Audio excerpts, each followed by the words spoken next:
I wanted a symbol of the future in the same way that, say, the pyramids are a symbol of the past. I wanted to build something that gave us that sense of connection. And that's how I started thinking about the clock.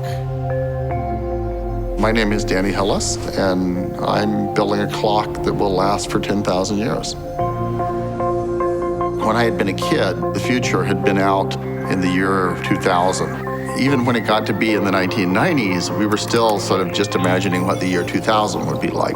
It was almost as if the future had been shrinking my entire life.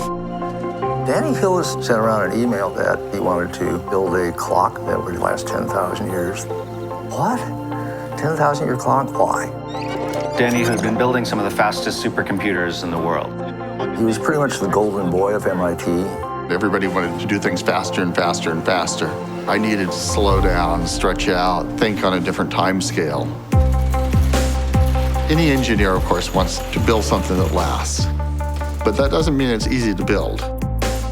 How do you make rolling elements that last for 10,000 years? The clock is built out of gears and levers and things that Galileo would have understood.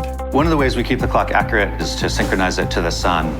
That requires a lens like this big around out of course.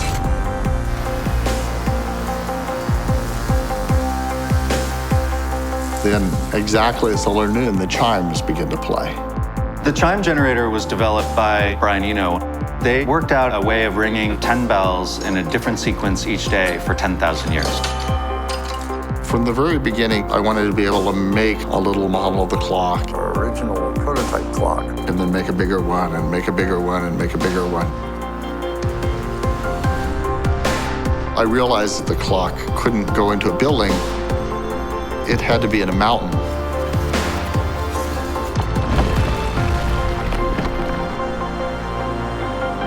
In trying to design a 10,000-year clock, we're invested in generational thinking and hoping to kind of answer the question, are we being good ancestors?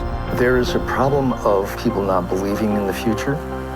A long-term clock challenges those short-term civilizational stories. I'm very optimistic about the future.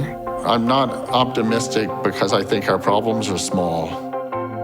I'm optimistic because I think our capacity to deal with problems are great.